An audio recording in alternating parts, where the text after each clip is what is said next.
뉴욕 증시는 전 애플에 이어 캐터필러 등이 예상을 넘는 분기 실적을 발표했지만 주택시장 관련 지표가 예상에 못 미치는 데 대한 실망으로 하락세로 돌아섰습니다. 다우는 0.5% 떨어진 1041로 마감했습니다. 한편 유럽 증시도 미국의 주택시장 부진에 동반 하락했습니다. 카타르 국보펀드가 바클레이즈 지분을 일부 매각한 점이 금융주를 끌어내렸습니다. 유럽연합은 재정지출 확대를 통한 경기 부양책을 늦어도 오는 2011년부터 종료하고 재정 건전성을 위기 이전 수준으로 복원하기로 했습니다. EU 회원국 재무장관들은 경기 부양책 종료 시점을 명기하는 출구 전략 4대 원칙에 합의했습니다. 국제유가는 뉴욕 증시가 하락하고 달러 가치가 반등하면서 9거래일 만에 처음 하락했습니다. 그러나 장중 배럴당 80달러를 돌파하면서 1년 내 장중 최고 기록을 또 경신했습니다. 안녕하십니까. 이슈의 마켓의 최리나입니다. 간밤에 열린 뉴욕 증시가 소폭 떨어지면서 마감했습니다. 다우가 0.5% 밀린 1041에 끝이 났는데요. 주택 관련 지표가 부진했습니다. 때문에 전날 장 마감 후 호실적을 발표했던 애플 그리고 캐터필러 등의 실적 호재가 희석되는 모습이었습니다. 오늘 자세한 글로벌 증시 전문가와 함께 알아보죠. 리딩투자증권에서 우성재 연구원 나오셨습니다. 안녕하세요. 네, 안녕하세요. 네, 결국 주택 지표가 부진해서 하락했다 이렇게 볼 수 있겠네요. 이제 어제 같은 경우에 이제 실적들은 좋게 나오는 모습이었습니다. 하지만 주택 지표 그리고 생산자 물가 지수가 예상보다 하락폭이 확대됐던 것에 따른 시장에서의 우려감이 나오면서 시장은 결국 만선을 지지해주는 모습이었지만 0.5% 하락으로 장 마감했었습니다. 다우지수는 1041포인트대 장 움직임을 보여주면서 0.5% 하락, 나스닥 지수는 0.59% 하락한 2163포인트대 장 마감하는 모습을 보여줬습니다. 즉 5일 이평선을 강하게 지지해주고 있는 모습을 보여주고 있지만 아직까지는 시장의 강한 만선에 대한 안착 여부는 좀 확인을 해봐야 될 것 같습니다. 지금 다우지수 일봉 차트입니다. 다우지수 장 초반부터 시작한 이후에 계속적인 약세 움직임을 보여줬습니다. 결국은 지금 만선이 있는 부근에서의 지지는 받는 모습을 보여주었었지만 아직까지 시장이 크게 상승폭을 확대하면서 뚜렷한 상승 모멘텀을 찾지는 못하는 모습이었습니다. 보통 어닝 시즌에 따른 어닝 서프라이즈로 증시가 강한 움직임을 보여주었었는데 어제 같은 경우에는 이 애플 그리고 캐터필러가 실적이 좋게 나오는 모습을 보였음에도 불구하고 하락으로 장 마감했었는데요. 결국은 시장이 만선에 도달을 하는 모습을 보이면서 시장에서의 부담감을 느끼고 있다고 보시는 게 좋을 것 같습니다. 다행히 5일 이평선을 안착하는 위에서 지지받는 모습을 보여주고 있지만 아직까지 시장이 계속적인 상승 추세를 이어져 나갈지 여부는 좀 확인을 해보셔야 될 것 같습니다. 다우지수의 일중흐름 차트인데요. 다우지수 장 초반부터 계속적인 약세 움직임을 보여주었습니다. 지금 주택 지표가 부진한 모습을 보이면서 시장의 약세를 주도하는 모습을 보여주었습니다. 장중 10,000포인트가 깨지는 모습도 보여주었지만 결국 시장은 10,000포인트 선을 위로 돌파하는 모습을 보이면서 1041포인트대 장 마감하는 모습이었습니다. 네, 실적 호재를 희석시킨 주택 관련 지표 과연 얼마나 좋지 못했고 또 그 원인은 무엇인지 이제 하나하나 좀 더 자세히 살펴보고 싶은데요. 주택 착공, 착공 허가 이렇게 크게 두 가지가 발표되지 않았습니까? 예, 어제 같은 게 이제 주택 착공, 특히 이제 주택 지표의 발표가 있었습니다. 전일 마감했던 미국 장에서 NBI에서 나왔던 주택 신뢰 지수가 18로 나타나면서 시장에서의 주택 지표가 안 좋을 것이라는 우려감이 나왔었는데요. 결국 이러한 흐름이 이어져 나가면서 주택 착공 실정이 0.5% 증가하는 모습을 보여주었었지만 예상치를 하회하는 모습을 보여주었습니다. 9월 미국의 신규 주택 착공 건설이 증가세를 이어가는 모습이었지만 월가 예상치를 하회하는 모습을 보여주었었는데요. 지금 미국 상무부에서 발표한 9월 주택 착공 실적이 전월 대비 0.5% 증가한 59만 채로 발표를 했었습니다. 그 보통 시장 전문가들의 예상치는 2%가 상승할 것으로 예측을 했었지만 1.5%의 갭 차이를 나타내면서 시장에서의 우려감을 나타내는 모습을 보여주었는데요. 결국 지금 이러한 모습을 보이면서 시장에서의 우려감이 꾸준히 나오고 있다고 보시는 게 좋을 것 같습니다. 연방정부가 첫 주택 구매자들에게 $8,000의 세금을 환급하는 제도가 다음 달에 종료가 됨으로써 11월 이후 주택시장 지표가 더욱더 악화될 것이라는 우려감이 나오고 있는 상황인데요. 결국 이러한 모습을 보이면서 시장에서의 우려감 그리고 이러한 모습 속에서 관망세가 더욱 커지면서 시장에서의 눌림목이 되었다라고 보시는 게 좋을 것 같습니다. 네, 전일에 공개가 됐던 10월 주택건설 체감 경기지수 역시 100 중에서 18 정도, 그러니까 100명 중에서 18명 정도만이 향후 주택 경기를 낙관적으로 본다라는 상당히 좀 안 좋은 결과가 나왔었는데 역시나 연속해서 주택 관련 지표가 좋지 못함을 간밤에 또 지표를 통해서 확인을 해볼 수가 있었네요. 자, 그리고 지표 하나가 더 나왔습니다. 결국 생산자 물가가 공개가 발표가 됐는데 이것 역시 예상 밖으로 좀 하락을 했어요. 예, 이제 시장 예상치는 마이너스 0.3%로 예상을 하고 있었는데 실제 발표를 하고 나니까 마이너스 0.6%로 지금 나타났습니다. 결국은 시장에서 이러한 PPI 생산자 물가지수 또한 약세로 나타나는 모습을 보이면서 시장에서 우려감을 내놨었는데요. 하지만 지금 이러한 모습을 보였던 가장 큰 이유가 에너지 가격의 영향이 컸던 것으로 보여지고 있습니다. 9월 에너지 가격이 2.4% 하락을 했었고 휘발유 가격 또한 5.4%의 하락을 하면서 다른 것보다는 이러한 원자재 에너지 가격 쪽에서 큰 문제가 나타나는 모습을 보이면서 지금 PPI 지수가 하락하는 모습을 보여주었지만 지금 다시금 유가 그리고 다른 에너지 관련 에너지주들이 강세 움직임 그리고 이 에너지들이 이제 강세 움직임을 보여주면서 유가 이런 부분들이 꾸준한 상승세를 이어져 나갔던 만큼 시장에서는 다음 달에 나오는 PPI 생산자 물가지수는 좋을 것으로 나타나고 있습니다. 네. 자, 그럼에도 불구하고 다우가 좀 빠지고 주택 관련 지표 또 방금 전에 말씀해 주셨던 소비자 물가 지수 모두 좋지 않았지만 기업들의 실적 호재는 계속해서 다우 쪽으로 조금 상승 기운을 불어넣었던 것으로 보여집니다. 일단은 굵직굵직한 기업들의 실적이 괜찮았는데 특별히 애플의 주가는 최근 2년 내 가장 높았다고요. 예, 애플의 주가 장중 2년 내 최고치를 갱신하는 모습을 보여주었습니다.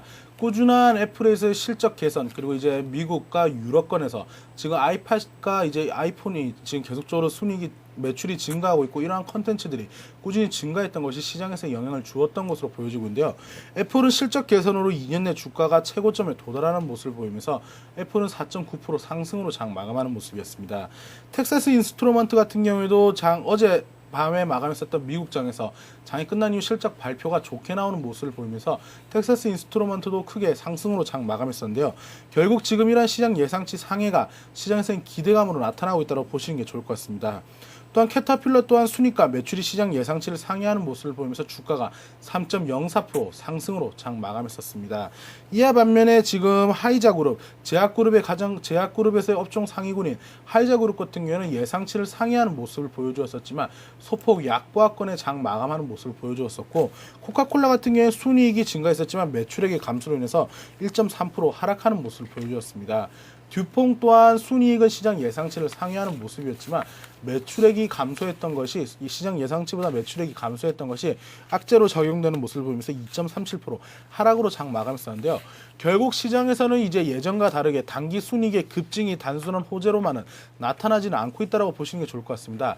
계속적으로 말씀드린 부분이었지만 캐터필러는 시장 예상치를 소폭 상회하는 수준이었었지만 매출액이 시장 예상치를 상회했던 것이 급 호재로 작용되는 모습이었고 애플 그리고 캐터필러 텍사스 인스트루먼트 모두 다 이러한 모습을 보인 반면에 코카콜라나 지금 보여주었던 듀폰 같은 경우에 순이익이 증가하는 모습을 보여주었지만 시장 예상치였던 매출액보다 감소했던 것이 악재로 작용되면서 시장에서는 약세로 장 마감하는 모습이었는데요.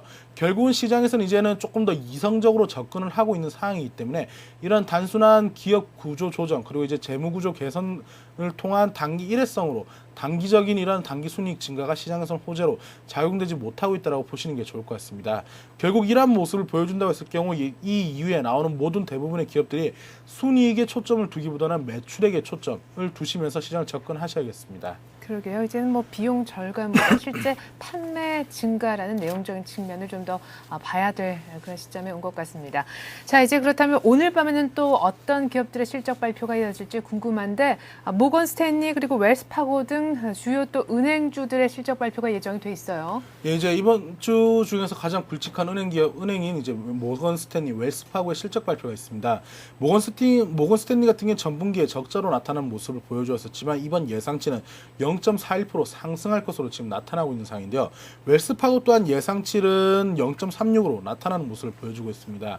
결국 모건 스탠리 또한 이번에 단기 순이익이 얼마나 증가할지 여부가 시장에서의 만선을 지지해줄지 여부가 중요할 것으로 나타나고 있습니다. 심리적 지지선인 10,000포인트 선, 이러한 10,000포인트를 돌파하고 안착하기 위해서는 꾸준한 매출액 그리고 단기 순이익이 꾸준히 증가하는 모습을 보여줘야 되는데 모건 스탠리가 과연 시장에서 이러한 부분을 반영해줄지 여부가 중요할 것 같습니다.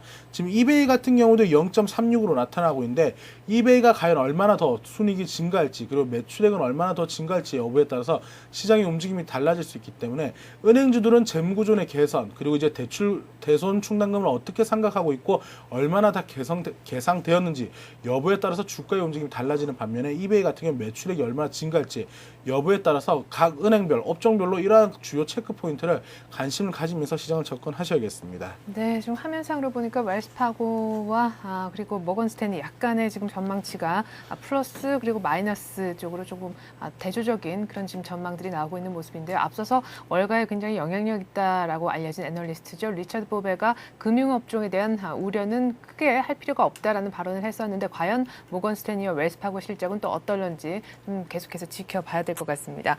자, 그리고 오늘 밤에 또 나타날 일정들도 좀 챙겨보죠. 지표 쪽이죠. 예, 이제 지표 같은 경우에는 크게 특별한 지표의 발표는 없습니다. 이제 NBA 주간 주택융자 신청 지수의 발표가 있는데요. 결국 이런 주택의 주간 주택융자 신청 지수는 시장에서의 단순한 주간 흐름을 이어져 나가면서 한 달로 나타나는 모습이기 때문에 추세의 영향을 보여질 것으로 나타나고 있습니다. 또한 FOMC 베이지북 발표에 따라서 시장에서는 과연 어떻게 FOMC에서는 어떻게 지금 경제를 생각하고 있는지 여부를 알 수 있기 때문에 이러한 FOMC 베이지북의 발표가 시장에서는 영향을 미칠 것으로 나타나고 있습니다.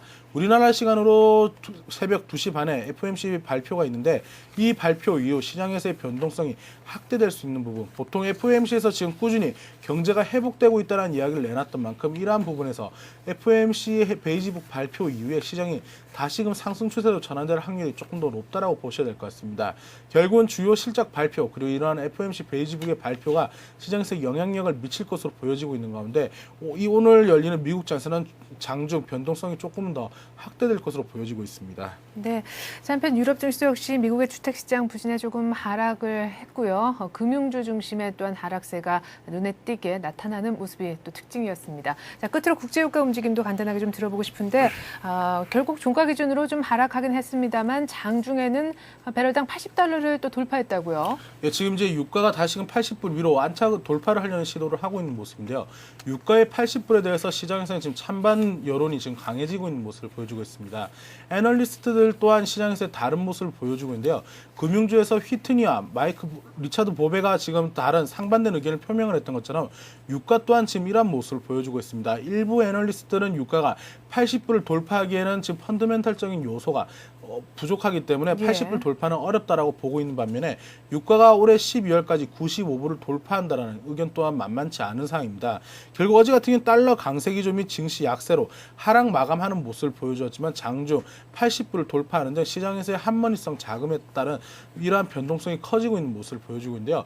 저의 개인적인 생각으로 봤을 땐 유가가 85불을 강하게 돌파하기보다는 80불 내에서의 조정을 받은 이후 다우지수의 추세 움직임에 따라서 소폭 조정을 받을 확률이 점차 더 높아지고 있다고 보시는 게 좋을 것 같습니다. 네, 그러게요.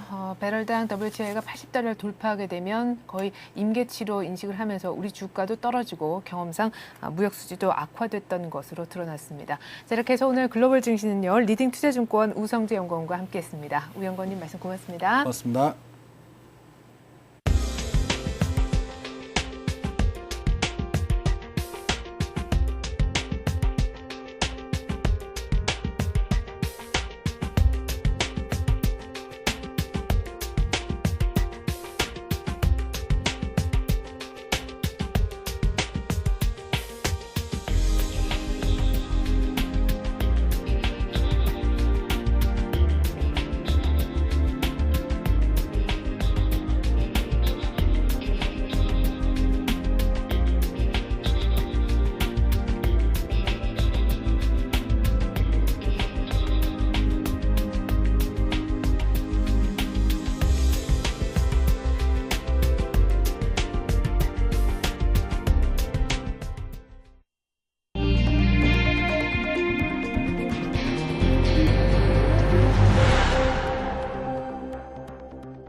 뉴스 따라잡기 시간입니다. 오늘은 서울경제신문의 민병권 기자와 함께하겠습니다. 안녕하세요. 네, 안녕하십니까. 네, 그렇잖아도 지금 원달러 환율이 급격하게 좀 떨어지면서 사실상 원화가 절상되고 있는 거죠. 우리 네, 수출주가 그렇습니다. 큰 타격을 입고 있는데 이런 가운데 벤 버네키 연준 의장이 우회적이지만 원화의 어떤 추가적인 절상을 또 촉구를 하는 발언을 했다고요. 네, 그렇습니다. 벤 버냉키 미국 연방준비제도 이사회 의장은 글로벌 금융위기 과정에서 한미 금융통화 스와프의 수혜를 입은 한국이 원화 절상을 해야 한다고 우회적으로 밝혔습니다. 버냉키 의장은 현지 시간으로 지난 19일 미국 샌프란시스코에서 연방준비제도 이사회 컨퍼런스 연설에 참석했는데요. 그는 이 자리에서 글로벌 금융위기로 지난 2008년부터 2009년 3월까지 40%나 떨어졌던 한국의 원화가 부분적으로는 회복됐을 뿐이라고 밝혔습니다. 여기서 부분적으로 회복됐다는 이야기는 결과적으로 원화 가치가 예전 수준에 비하면 아직 평가절하가 돼 있으므로 가치가 더 올라야 한다는 뜻으로 이해가 됩니다. 네. 그는 특히 아시아 은행들이 달러 펀딩 압력에 처했을 때 미국의 연방준비제도 이사회는 한국과 일본, 뉴질랜드, 싱가포르, 그리고 호주 등 아시아 5개국과 통화 스와프를 맺었다고 강조했습니다. 네. 자, 아직까지도 원화가 평가절하가 돼 있다. 그러니까 조금 더 원달러 환율이 아래쪽으로 내려가도 일단 괜찮다라고 버냉키 의장은 보시는 것 같은데 어떤 식으로 해석을 하는 것이 가장 맞을까요? 네, 뭐 여러 가지 의미로 좀 해석이 됩니다만 네. 일단 여과 없이 이해를 한다면 우리나라가 금융위기를 벗어나는 과정에서 미국의 신세를 졌으니 원달러 환율을 금융위기 이전 수준으로 낮춰서 이것을 이제 좀 금융당국이 이런 수준을 낮추도록 노력해 달라는 뜻으로 이해가 됩니다. 이것을 결과적으로 이해한다면 미국의 무역 수진 불균형을 개선하는데 우리나라가 적극 나서 달라는 뜻인데요. 예. 한마디로 우리나라가 급격한 원화 가치 하락 덕분에 금융위기 속에서도 미국에 대한 수출에 어려움을 겪지 않았으니까 이제는 원화 가치를 다시 높여서 미국 기업들이 상대적으로 자국에서 가격 경쟁력을 회복할 수 있도록 해야 된다는 뜻으로 이해됩니다. 네. 실제로 버냉키 의장은 이날 컨퍼런스 연설에서 아시아 국가의 수출주도 경제 구조 때문에 글로벌 경제의 무역 불균형이 다시 심화될 수 있다고 말했는데요. 결국 한국이 미국 덕분에 금융위기 극복에 도움을 받았으니 이제는 원화 가치를 절상해 신세를 갚으라는 뜻으로 이해가 됩니다. 네, 이렇게 벤 버냉키 의장의 발언으로 인해서 우리나라뿐 아니라 사실상 미국 쪽에 수출을 많이 하는 그런 다른 국가들도 불만이 조금 나올 것도 같다는 생각이 드는데 특별히 우리나라를 이렇게 딱 꼬집어 이런 발언을 한 이유는 뭔지 그리고 이런 여러 가지 불만을 살 수 있는 것을 충분히 암에도 불구하고 이런 발언을 한 특별한 배경이 있는지도 좀 함께 설명해 주시죠. 네, 아무래도 미국의 국가 재정 적자가 금융위기 이후에 더 심각하게 악화됐기 때문인데요. 아시다시피 미국 정부는 금융위기 발생 이후 대형 금융사의 연쇄 부도를 막고 내수를 살리기 위해 막대한 예산을 쏟아부었습니다. 그러다 보니까 나라 살림의 주름살이 더욱 깊어진 상태고요. 이것을 해소하기 위해서 미국의 고질적인 무역 적자를 메워야 된다는 그리고 따라서 이제 나라 빚을 줄여야 한다는 위기감이 심화되고 있는 것이죠. 네. 미국의 우방 중에서도 자국에 대한 수출 비중이 높은 우리나라와 일본, 싱가포르 같은 국가들이 따라서 타겟이 된 건데요. 그 중에서도 특히 우리나라의 경우 환율 효과에 힘입어 미국에 대한 무역 혜택을 본 상황이고 특히 유독 우리나라만이 이들 5개 국가 중에서도 환율이 달러 대비 환율이 금융위기 이전 수준으로 회복되지 않은 상태입니다. 따라서 버냉키 의장이 구체적으로 우리나라를 지목한 것으로 보입니다. 실제로 일본과 호주, 싱가포르 등의 통화는 이미 금융위기 이전보다 오히려 절상된 수준의 환율을 보이고 있고요. 뉴질랜드도 금융위기 이전 수준으로 환율이 거의 회복된 상태입니다만 우리나라는 원화 가치가 최근에 급격히 올랐다고 해도 여전히 1달러당 1,100원 사이에서 1,100원 선에 머물고 있기 때문에 아직 절상된 여지가 남아있다는 게 미국의 시각인 것으로 풀이됩니다. 네. 자, 그렇다면 우리 금융당국의 고민이 깊어질 것 같습니다. 최근 들어서 달러 가치가 거의 약세 쪽으로 트렌드를 또 잡고 있는 와중에 이제 뭐 외환 보유고 중에서 금 비중을 높였느냐 마느냐 이런 또 얘기도 나오고 있는 와중에 버냉키 의장으로부터 이런 뭐 압력 아닌 압력을 받은 거 아니겠습니까? 네, 그렇습니다. 참 여러 가지로 부담을 안게 됐는데요. 사실 우리 금융당국은 뭐 버냉키 의장의 발언이 나오기 전부터 이미 외환 보유 구조를 다변화하려는 정책을 추진해 왔습니다. 예. 한마디로 우리나라의 외환 보유액 중에 달러 비중을 좀 줄이고 유로화나 엔화 등 혹은 위엔화 등 다른 국가의 외환 보유 비중을 높이려고 했던 것인데요. 네. 하지만 이것이 자칫하면 달러와의 국제적인 위상이 위협받고 있는 미국을 자극할 수 있다는 점 때문에 외교적인 부담거리로 작용하게 됐습니다. 또 유로화 등 대체 통화도 사실상 불안전성이 크다는 게 문제점으로 지적되고 있는데요. 이에 따라서 뭐 진행자께서 말씀하신 것처럼 경제계 일각에서 금 현물의 보유량을 늘리자는 의견도 제기되고 있는 게 사실입니다. 현재 한국은행의 금보유량은 14.4톤에 불과하기 때문에 세계 중앙은행 중에서 56위에 그치고 있고요. 우리나라의 외환 보유액 중에서 금이 차지하는 비중은 불과 장부가 기준으로 할 때 0.03%에 불과하기 때문입니다. 하지만 금값 역시 어떻게 튈지 모르는 데다가요. 금은 채권과 달리 이자가 붙지 않는 무수익 자산이기 때문에 금융당국으로서도 무작정 금 보유량을 늘리자고 하기는 좀 부담이 있는 게 사실입니다. 네. 자, 이렇게 미국에서도 나라 빚이 결국은 커지니까 우리나라대로 이제 원화 절상을 촉구하는 것이다. 이렇게도 볼 수가 있을 것 같은데 어쨌거나 금융위기 이후에 우리나라도 역시 미국과 마찬가지로 양적 완화 정책을 시행을 했습니다. 때문에 지금 시중에는 자금이 넘쳐나고 있는데 문제는 이렇게 많이 풀린 돈이 갈 곳을 제대로 못 잡고 있다고요? 네, 그렇습니다. 이미 한 2, 3개월째 지금 계속 같은 현상이 벌어지고 있는데요. 한국은행에 따르면 지난 8월과 9월 두 달간의 은행권의 수신 규모는 30조 원이나 늘어난 것으로 밝혀졌습니다. 반면에 자산운용사의 수신은 26조 1천억 원 줄어든 것으로 분석이 됐는데요. 한마디로 시중의 부동자금이 은행에서만 맴돌고 있고 기업이나 가계로 순환이 되지 않는다는 뜻입니다.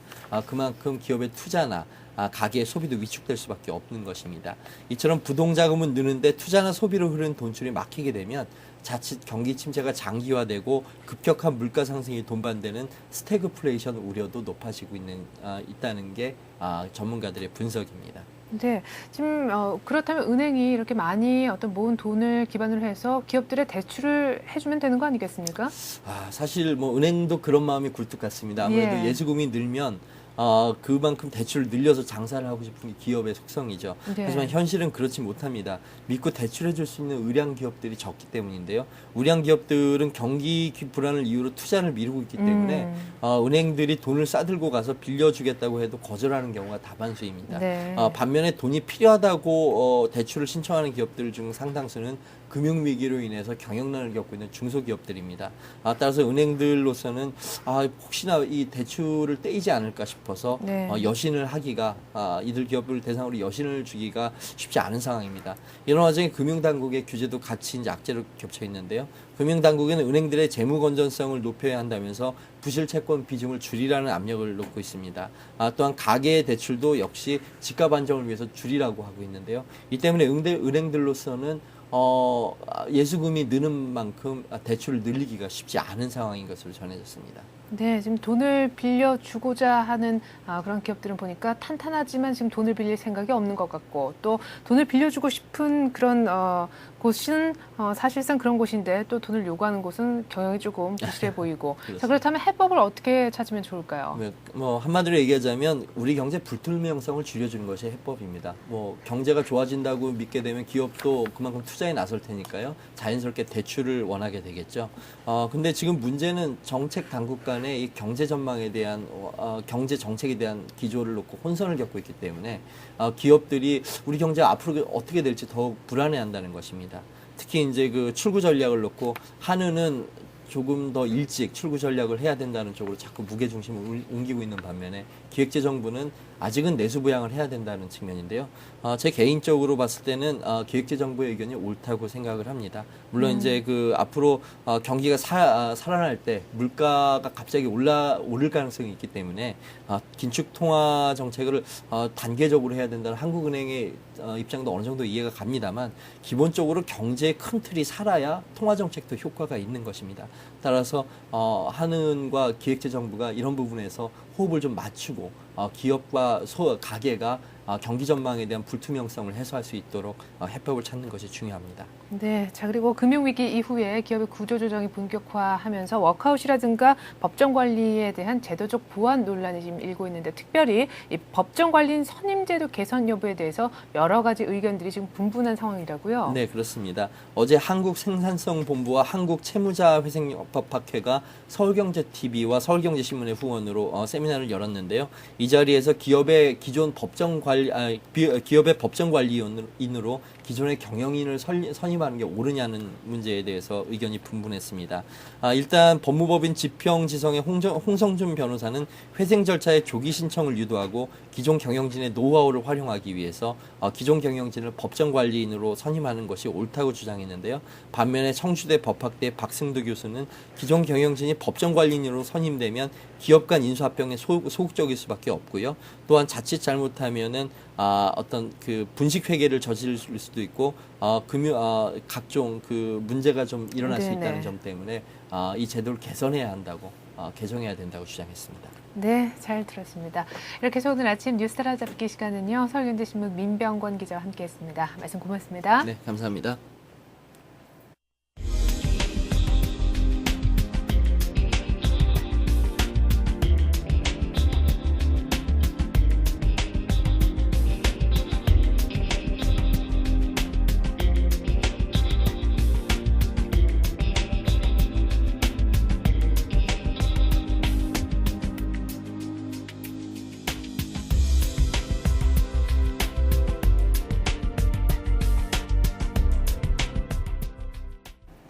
네, 간밤에 열린 뉴욕 증시가 애플이라든가 캐터필러 등 주요 기업들의 실적은 좋았지만 결국 주택 지표가 부진함으로 인해서 하락 마감했습니다. 다우는 0.5% 떨어진 1041을 기록했습니다. 저는 1시간 뒤 출발 센 증시에서 다시 인사드리겠습니다. 고맙습니다.